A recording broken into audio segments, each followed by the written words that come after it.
Now watch out everybody, President Biden and lawmakers from both parties now are meeting to finally pass a brand new bill. This new piece of legislation is expected to make drastic changes to monthly benefits for all Social Security. It could directly impact Social Security income as well.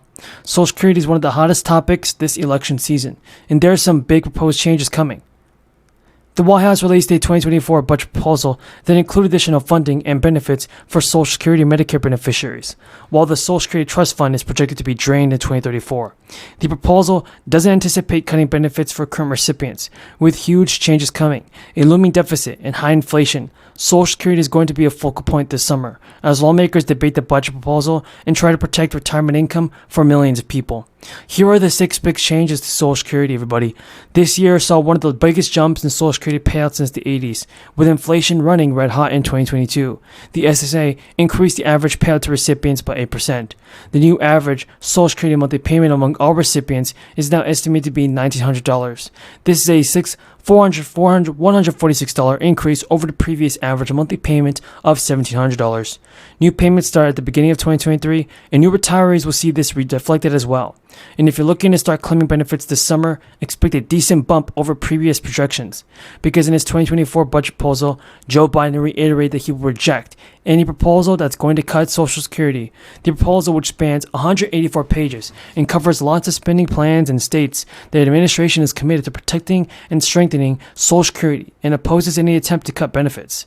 The full retirement age, everybody, is going to be 66 or 67, but a bipartisan group wants to reduce the retirement age and raise it to 70 years old, which would effectively cut lifetime benefits by almost 25%.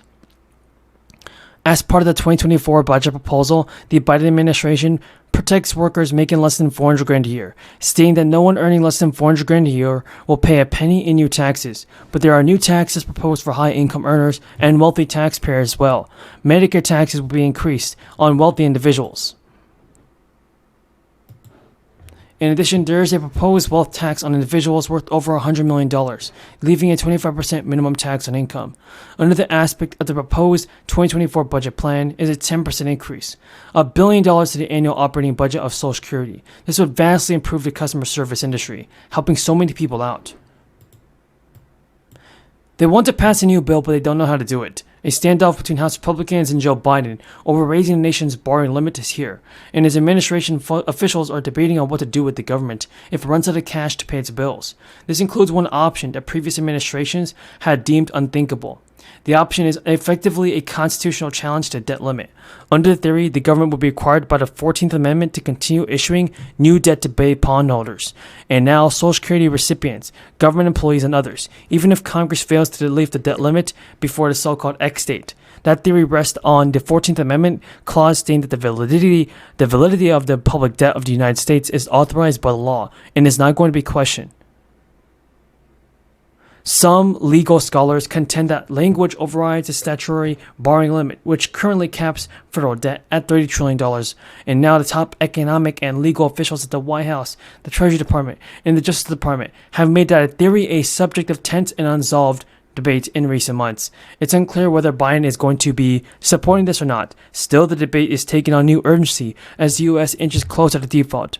Even Janet Yellen warned on Monday that the government could run out of cash as soon as June 1st if the borrowing cap is not lifted. Biden is set to meet with House Speaker Kevin McCarthy at the White House to talk about this fiscal policy, but it remains unclear what type of compromise is going to happen.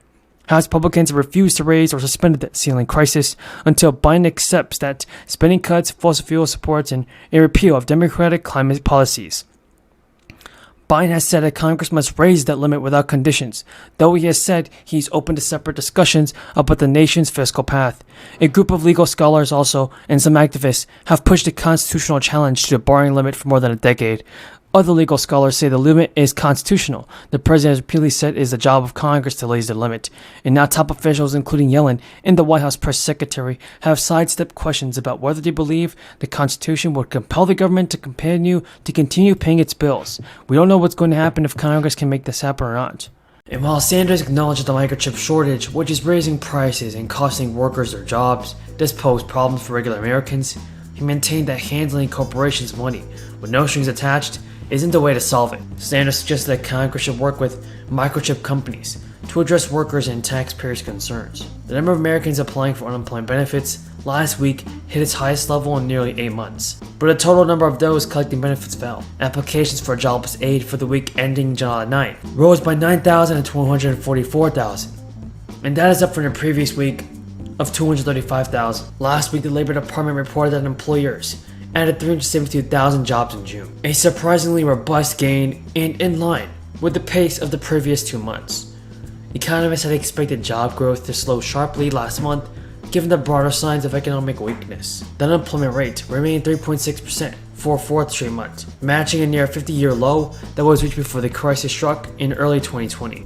The government also reported last week that U.S. employers advertised fewer jobs in May, amid signs that the economy is weakening. Though the overall demand for workers remains strong, there are nearly 2 job openings for every unemployed person. This week, the government also added that consumer prices soared 9.1% compared with a year earlier, the biggest yearly increase since 1981.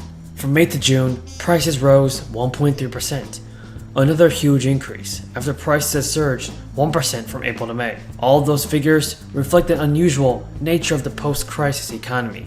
Inflation is hammering household budgets, forcing consumers to pull back on spending, and growth is weakening, heightening fears the economy could fall into recession.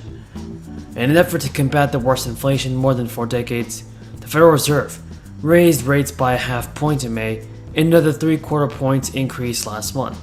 Economists expect the Federal Reserve to jack up its borrowing rate another half to 3/4 of a point when it meets early this month. Besides carving up the average American's income, those rate increases also raise borrowing costs, rent, and mortgage payments for corporations, which cut into profits. As the crisis continues, many states are trying to provide their residents with more help. Democratic leaders of the Massachusetts House and Senate have agreed to a broad framework for up to $500 million in additional funding that would see credits for low-income earners, parents, and renters expanded.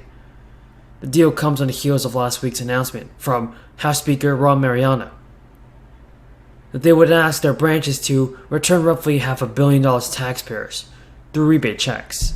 Is recognized for 1 minute. Disability should not keep any American from fully participating in public life. This week marks the 32nd anniversary of the Americans with Disabilities Act. The ADA provides critical protections for job seekers, powering our workforce. It helps students thrive in our schools, and it empowers citizens to participate in our democracy. But like any law, the ADA is only as good as our ability to enforce it. For too many, the ADA does not deliver accommodations that people with disabilities need. I'm working to strengthen the ADA, including for individuals with mental health needs. My Student Mental Health Rights Act